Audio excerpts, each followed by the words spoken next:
তবে সামনের সপ্তাহে আবার কলকাতা ব্যাংশাল কোর্টে যাচ্ছি, আপনাদেরকে আবার একটা মামলা করতে যাচ্ছি।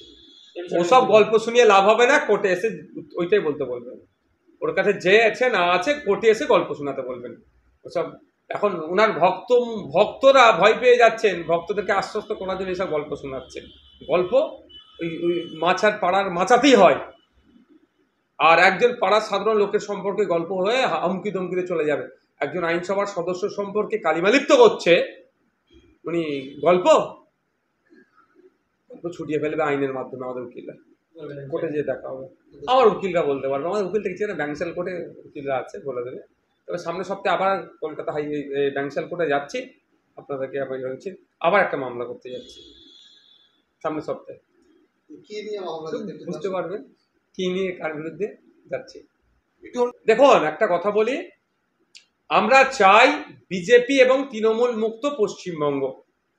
বিজেপি তৃণমূল মুক্ত সম্পূর্ণরূপে করতে গেলে তাহলে লেফট ফ্রন্ট, কংগ্রেস, আইএসএফ আরো যে সমস্ত ছোট বড় রাজনৈতিক দলগুলো আছে তাদেরকে নিয়ে করতে হবে। অন্যথায় একা লড়তে হবে, একা লড়ে যতটা ক্ষমতা আছে বিজেপি তৃণমূলকে আটকাবো, একদম স্পষ্ট বলছি।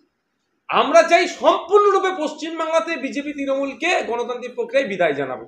সেজন্য ঐক্যবদ্ধ হওয়ার জন্য আহ্বান জানাচ্ছি। আবারও আহ্বান জানাবো আপনাদের বলে বিমান স্যারকে, আবারও আহ্বান জানাবো কংগ্রেসকে, আহ্বান জানাবো যাতে করে এই সময়ের দাবি, মানুষের দাবি, একদিকে 2022-এ টেট পরীক্ষার্থীরা তারা মেধার ভিত্তিতে তারা ইন্টারভিউ নিয়ে নিয়োগ দেওয়া হোক, তার দাবি তুলতে পারছে না। 7 SLST মাদ্রাসার নিয়োগ হচ্ছে না, গ্রুপ ডি মাদ্রাসায় 14 বছর পরে নিয়োগ হতে চলেছে, মানে হবে কি বিশ্বাস নয়। স্কুলগুলোতে শিক্ষক নাই, স্কুল বন্ধ হতে চলেছে, ছাত্র আছে, স্কুল আছে, শিক্ষক নাই। এই যে দুরবস্থা, এই মব লিঞ্চিং এর শিকার হচ্ছে মুসলমানরা, পিছড়ে বর্গের ST SC কোটাতে নন ST SC-রা চাকরি করে নিচ্ছে, ওবিসি নিয়ে নাটক হচ্ছে। এই যে একটা হচপচের মধ্য দিয়ে রাজ্য চালাচ্ছে, নাটক হচ্ছে, আর মানুষের মাথার উপরে ঋণটা বেড়ে যাচ্ছে। 2011-12 সালের দিকে একজন ব্যক্তির, পশ্চিমবাংলার নাগরিকের মাথার উপরে 11-12 হাজার টাকা ঋণ ছিল, আজকে দেখুন প্রায় 70,000 টাকা হয়ে গিয়েছে। তাহলে এই যে বেড়ে যাচ্ছে, আর নেতারা যে সাইকেল, ভাঙা সাইকেল নিয়ে ঘুরতো, সে এখন স্করপিও ফরচুনার নিয়ে ঘুরছে। যে একটা বিড়ি 3 বার খেত, সে এখন এত বড় সিগারেট খাচ্ছে। মানে ব্যাপারটা বুঝতে হবে, এত বড় সিগারেট আছে তো নাকি আমার নালায় করবে, মানে বড় বড় সিগারেট খাচ্ছে। আর বললি তো আমার দোষ, আবার কিছু বলে ফেলে রাগ হয়ে যাচ্ছে অনেকে। যাক ভালো আমাকে নিয়ে ভাবছে, এটা মানুষকে বলবে একটা বিধায়ককে নিয়ে ভাবছে, মানে বুঝতে পারবেন সাধারণ মানুষকে বলবো 10টা নওশাদ সিদ্দিকী তৈরি করুন, 20টা নওশাদ সিদ্দিকী তৈরি করুন, সরকার অন্যায় কাজ করতে ভয় পাবে। যাক, সেই জন্য আমরা বারবার শরণাপন্ন হচ্ছে এই ধরনের একটা বড় জোটের জন্য।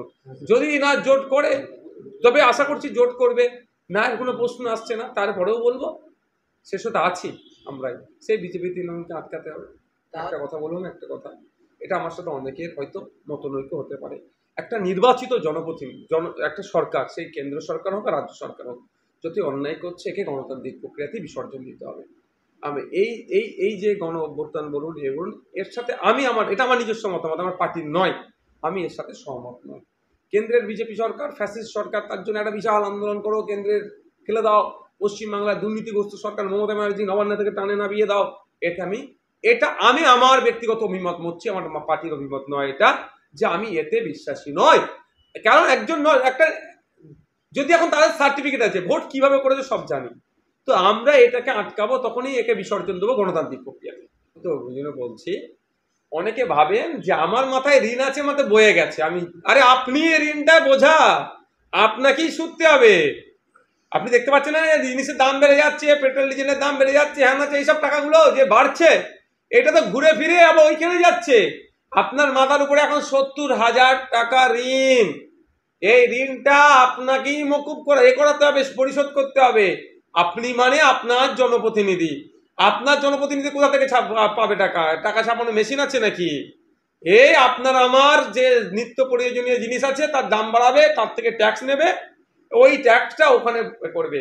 আর এই ঋণগুলো নিয়ে কি করছে, বিভিন্ন প্রকল্পের নামে টাকাগুলোকে হারামে দিচ্ছে, খেলা মেলা করে হারামে দিয়ে দিচ্ছে। মেঘ না চাইতে পানি যদি হয়ে যায়, কেন মেঘ আমি চাইবো ভাই? আপনার ভোট যখন আমি পেয়ে যাচ্ছি বিজেপির ভয় দেখিয়ে, বিজেপি চলে আসবে। শুভেন্দু তুই একটু বেশি করে চিৎকার চেঁচামেচি করিস তো, ওই চিল্লাচ্ছে একটু ভয় ভয় খাইয়ে দিবি তো। দিলীপ বাবু তুমি একটু করে দিও তো, একটু বকে দিও তো ওদেরকে। সুকান্ত বাবু তুমি একটু করে দিও তো। এই গল্প শুনিয়ে মুসলমানদের ভয় দেখিয়ে দিচ্ছে। মুসলমানদের না চাইলেও ভোট ঘুরে ফিরেছে মুসলমানদের, দেখতে পাচ্ছেন না? এই যে দেখবেন সোশ্যাল মিডিয়ায় অনেকে তৃণমূলের হয়ে ওকালতি করছে, অনেকে অনেক খারাপ ভাষা রাগেতে বলে, আমি বলবো বলবেন না, অনুরোধ করছি। অনেকে বলে চটি চাটা হ্যান ত্যান, ব্যাপারটা অনেকে সবাই চটি চাটা নয়, অনেকে ভয়ে তৃণমূলের হয়ে ওকালতি করে। সবাই টাকা পায় না তৃণমূলের কাছ থেকে, অনেকে ভয়ে উপযাচক হয়ে তৃণমূলের হয়ে কথা বলে, কারণ বিজেপি নাকি চলে আসবে। বিজেপি আসবে না, বিজেপি আসার জায়গা নাই। আজকে কালকে যদি ভোট হয়, স্বচ্ছভাবে ভোট হয়, বিজেপি 50টাও সিট পাবে না। আর তৃণমূল কোথায় নেমে আসবে খুঁজে পাবেন না। বিরোধীরা এমন জায়গায় দাঁড়িয়েছে, অবিজেপি অতৃণমূল শক্তি। মানুষ, হিন্দু সমাজের মানুষ যারা বিজেপিকে ভোট দিয়েছে তারা বুঝতে পারছে হে ভোট হিন্দু খাতরে মেয়ে বলে নিজের গদিটাকে বাঁচাচ্ছে এরা, আসলে ওদের গদি খাতরে মেয়ে। আর মুসলমানরা বুঝতে পারছে বিজেপির ভয় দেখিয়ে শুভেন্দু বাবু একের পর এক বাজে মন্তব্য করে বেড়াচ্ছে, তার বিরুদ্ধে কেন ব্যবস্থা গ্রহণ হচ্ছে না? কৌস্তব বাগচির বিরুদ্ধে কেন ব্যবস্থা গ্রহণ হচ্ছে না? বিজেপির ছোট বড় নেতারা ডাইরেক্ট মমতা ব্যানার্জিকে তোমার বকলমে খুনের হুমকি দিয়ে দিচ্ছে, তাদের বিরুদ্ধে ব্যবস্থা গ্রহণ হচ্ছে না কেন? এটা বুঝে গেছে। সুতরাং আপনি এদেরকে বলবো যেটা, এটা হচ্ছে শুধু এই ধরনের একটা হচপচ করে রেখে দেওয়ার চেষ্টার বাইরে কিছুই না। আপনার চাচা বলছেন যে অন ক্যামেরা বলেছেন, সেই জন্যই হচ্ছে হচপচ করে রেখে দাও। মুসলমানদের ডিমান্ড তোমরা পূরণ করবে না। একটা ছোট্ট উদাহরণ দিচ্ছি, মসজিদ নতুন করে করতে বলেছে, করেনি, এটা তো বিতর্ক হতো। আলিয়া বিশ্ববিদ্যালয় টু টাইপের গ্রান্ট পায়, একটা স্যালারি গ্রান্ট, একটা আদার্স গ্রান্ট। আদার্স গ্রান্টে যত ধরনের স্ট্রাকচার আছে, পরিকাঠামোগুলোকে ডেভেলপ করে খরচে ছোট ছোটগুলোকে করতে হয়, টোটালটাই বন্ধ হয়ে গেছে। এদিকে 5,600 কোটি টাকা minority affairs and Madrasa education ডিপার্টমেন্টের এই বছরের বাজেট দিচ্ছে না। এটা বুঝতে হবে। মাদ্রাসা 614টা মাদ্রাসা, তৃণমূলের আমলে কটা মাদ্রাসা করেছে? হাই মাদ্রাসা, সিনিয়র মাদ্রাসা দেখাতে পারবেন আপনি? সে 10,000 শূন্য পদে ডাস্টার নেই। আমি একটা ভিডিও আপলোড করেছিলাম, দেখেছিলেন আপনারা? বাথরুমের অবস্থা দেখেছেন? বয়েজ টয়লেট, আমাদের গার্লস টয়লেটে আমার যাওয়ার অধিকার নেই, যেতে পারিনি ওই জন্য, কাউকে দিয়ে ভিডিও করাতে হবে কোনো সময়। বয়েজ টয়লেটে আমি ঢুকেছিলাম, দেখেছিলেন কি অবস্থা, দুরবস্থা। সামান্য একটা পিচ্ছাপের বাথরুমে যাবে। সেই স্কুলে আমি গিয়েছি, আরে রুমের মধ্যে অন্ধকার, সামান্য একটা হলুদ জুম জ্বলছে, সে পুরাতন আমলে। আমাদের এখানে সব এখন তো সব এলইডি টাইপের হয়ে গেছে, সেই জ্বলছে না, টিউবলাইট আছে না, এলইডি কিছু আছে, এই অবস্থা চলছে। এইগুলো চলে যাচ্ছে, জানছে এত কিছু, এত না দিলেও সে আপনার মব লিঞ্চিং হয়ে যাচ্ছে, পিটিএ মেরে দিচ্ছে, সব করার পরেও দিনের শেষে কি বলবে? গল্প শোনাবে, চোর তাড়াতে গিয়ে না ডাকাত ঢুকে পড়ে, এইসব গল্প শুনিয়ে ভোট আমি পেয়ে যাব। আরে ভাই তৈরি করতে হবে তো। চাচা জানকে 100 বার কেন বলতে লাগবে? বলতে লাগতোই না। শিক্ষা ব্যবস্থার আমূল পরিবর্তন হয়ে যেত যদি 10টা নওশাদ সিদ্দিকী তৈরি করতে পারতো এই সমাজ। আদিবাসীদের হয়ে কথা বলতে লাগতো না, ফেক এসটি সার্টিফিকেটের জন্য ডেপুটেশন দিতে লাগতো না। যদি প্রকৃত অর্থে 10টা আদিবাসী সমাজ থেকে 5টা প্রকৃত বিধায়ক তৈরি হতো, দলিতদের হয়ে চিৎকার করার প্রয়োজন লাগতো না। যদি সত্যিকারের 5টা দলিত সমাজ থেকে বিধায়ক উঠে আসতো, মুসলমানদের এত মার খাচ্ছে, মানে সামাজিকভাবে এরা লাঞ্ছিত বঞ্চিত হচ্ছে, চিৎকার চাচামেচি করতে লাগতো না যদি 10টা উঠে আসতো নওশাদ সিদ্দিকী। তাই সময় এসছে, এখন অনেক যা চিৎকার চাচামেচি করছেন তাদেরকে বললো ঠিক আছে, দেখি কত আপনারা চিৎকার চাচামেচি করছেন। 2026 সাল যখন আসবে, 10টা নওশাদ সিদ্দিকী, 5টা আদিবাসী থেকে, 5টা দলিত থেকে, 10টা মুসলমান থেকে, এই ধরনের 20টা নওশাদ সিদ্দিকী তৈরি করার জন্য আপনারা কতটা সহযোগিতা করেন আমিও তখন দেখবো। আমি বিরোধী দলের বিধায়ক, মমতা ব্যানার্জির কাছ থেকে আমার অনেক ডিস্টেন্স, এখানে ঢুকবে ওইখানে বার করে দেবে। আমার চাচাজান অনেক সুসম্পর্ক মমতা ব্যানার্জির সাথে, চাচাজানকে দায়িত্বটা দেন না, তাকে বলেছি। সে বিষয়টা আমি আমার পক্ষ থেকে ক্লারিফিকেশন করেছি। দেখুন, আমি রাজনীতিটা অন্যদের মতো নোংরামি রাজনীতি করার পক্ষপাতী না, সঠিকটা বলবো। আমার বলার মধ্যে ভুল হয়েছিল, ডেটটা 4-এর জায়গায় 2 হয়ে গেছিল, পরবর্তীতে আমি জানিয়ে দিয়েছি। তবে এখনও বলবো পরেশরামবাবুর উচিত হবে পরিবারকে সহযোগিতা করা, তার পাশে দাঁড়ানো, তার বাড়িতে অন্তত একবার ভিজিট করে আসলে পরিবারটা সাহস পাবে।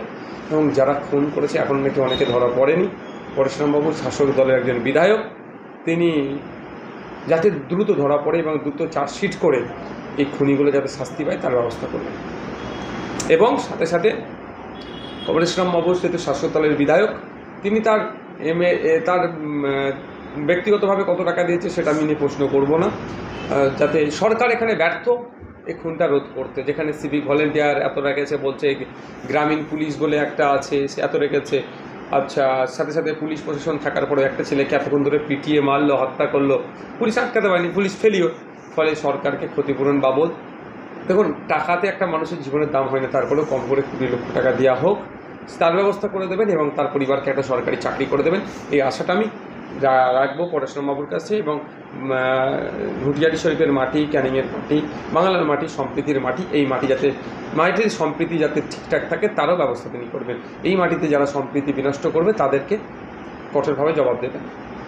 পরশুরাম বাবু ইতিমধ্যেই বলেছেন যে কাজ হসপিটালে একটা কাজ দেখে দিচ্ছি অস্থায়ী, সেটা করলে করতে পারেন যদি সমস্যা হয়, আর একটু লেট করলে আমি পাকাপাকিভাবে যাতে পার্মানেন্ট, আমি আশা করবো পার্মানেন্ট হবে।